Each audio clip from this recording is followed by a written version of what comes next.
हमारे परिवार में संस्कार है, हमारे परिवार में हर बच्चा अपने बड़े का सम्मान करता है, सत्संग संकीर्तन में आनंद लेता है। लेकिन क्या जो आने वाली बहू है, कहते हैं गृह लक्ष्मी, तो घर की लक्ष्मी होगी। लक्ष्मी शब्द गुण को कहते हैं, जो गुणों को लेकर के आएगी, जो घर में कुछ नए गुणों को लेकर के आएगी, उसके पास गुण कौन कौन से हैं?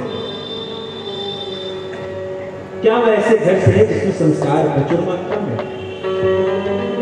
लड़की का घर तो ऐसा चुनो जिस घर में तुम्हारे घर से भी कुछ ज्यादा संस्कार है, कुछ और लेकर के वो लक्ष्मी है जो और लक्षणों को लेकर के आए।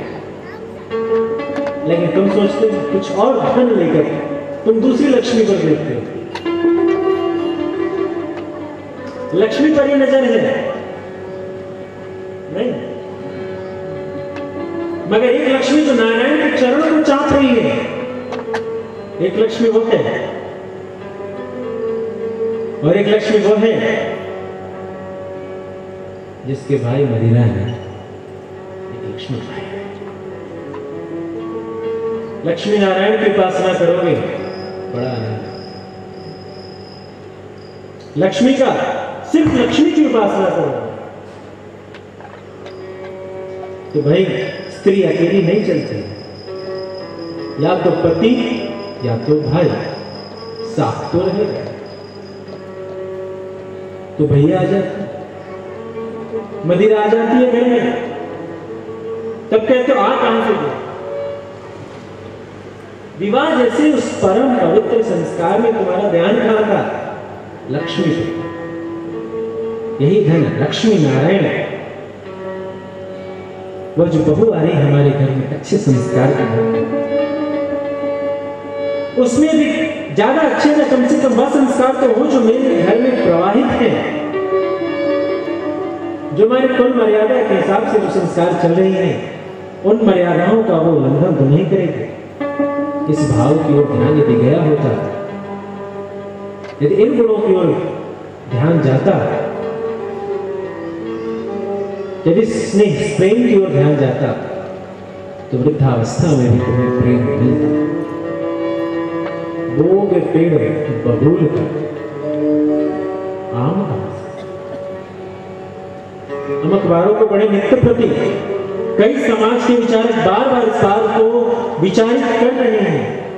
3 साल का बच्चा है, 3 किलो का बैग है, भेज दिया विद्यालय। कैसे वो ममता को जानेगा? वो ममता को कैसे जानेगा? एक बहुत अच्छे विचारक हैं, उन्होंने कहा कि मां से वही बच्चा प्रेम कर सकता है जिसने मां का स्तनपान किया हो, जिसके शरीर में मां रूपी ममता की वो रस ही नहीं गई हो,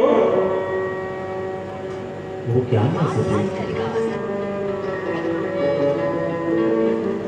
सवाल यह है कि विवाह पद्धति पर पुनर्विचार समाज को करना।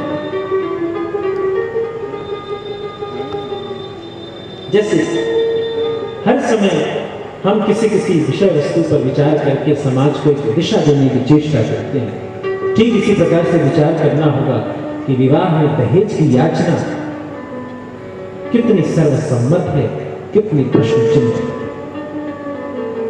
इसके दूरगामी परिणामों पर विचार करना होगा हमारे समाज के चिंतकों। पौराणिक कथाओं पर एक बार फिर से नजर दौड़ाना होगा और देखना पड़ेगा क्या कभी याचना की गई?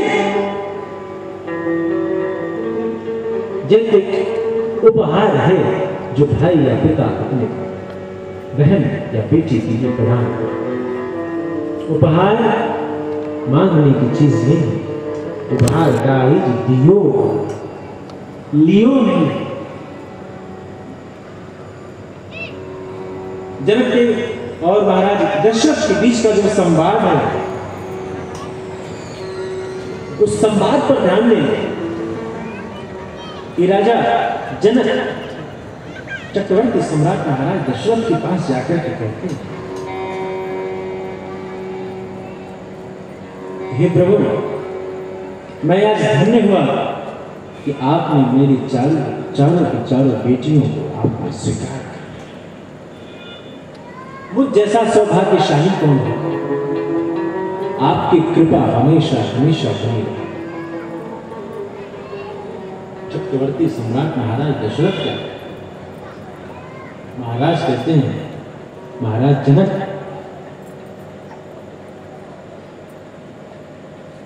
याचक आप नहीं है,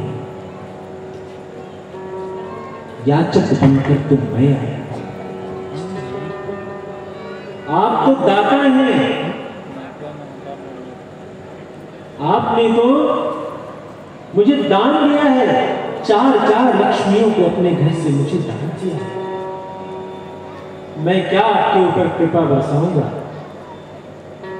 कृपा कर आपको मेरे ऊपर हमेशा विश्वास। कितना श्रेष्ठ तुम, 2 संधि बात करते हैं, कितनी श्रेष्ठता है इस बात में। भाव राम कथा को सुन करके राम कथा के आदर्श के गुणों को अपने जीवन में हमें लाना,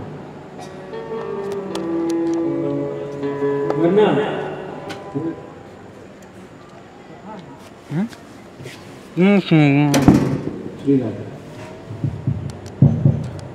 शिकारी आएगा, जाल बिछाएगा, दाना डालेगा, हम नहीं चुकेंगे।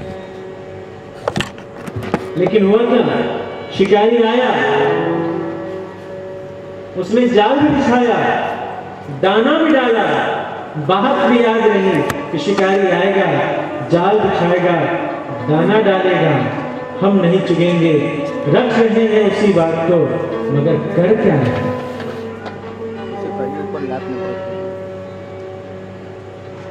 गए चुप। कथाएं याद करने से नहीं होगी,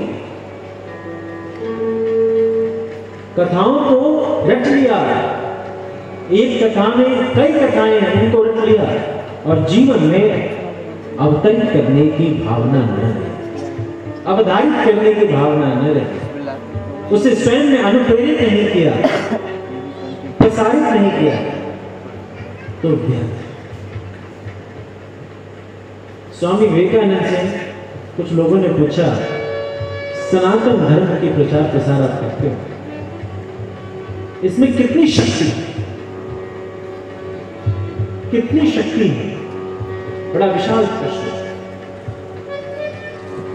सनातन धर्म में कितनी शक्ति? विवेकानंद ने कहा कि मुझे इस बात पर गीता की एक पंक्ति है, स्वल्पमप्यस्य धर्मस्य त्रायते महतो भयात्। स्वल्पम अपि अस्य धर्मस्य, स्वल्पम थोड़ा सा भी, इस धर्म का थोड़ा सा भी अंश त्रायते महतो भयात्, बड़े से बड़े विशाल भय को दूर करने का सामर्थ्य। तो बात यह नहीं कितना करें कितना करें, बात यह है कि जो कुछ भी हम धर्म के किसी भी कृत्य को कर सकते हैं उसको करना शुरू करें।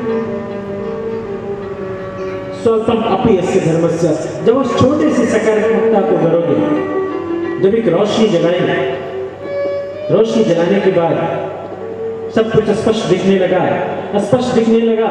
उसमें क्या सही है क्या गलत दिखने लगा, सही को हमने बने रहने दिया, गलत में हमने सुधार किया और अच्छा निकला, धीरे धीरे श्रृंगारित होने लगा वह स्थान, सब सुसंस्कृत।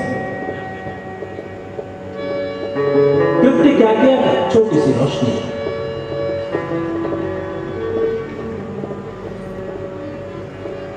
इसीलिए तुलसी बाबा ने कहा, इस कलयुग में अनेक कृत्य हैं, उन कृत्यों को करने की चेष्टा करोगे तो कहीं न कहीं से कुछ न कुछ त्रुटि है।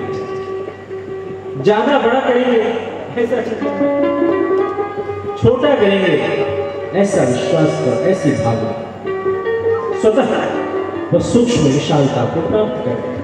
अनोरणीयांश, जो सूक्ष्म से ब्रह्मांड तक व्याप्त है तो ब्रह्म है।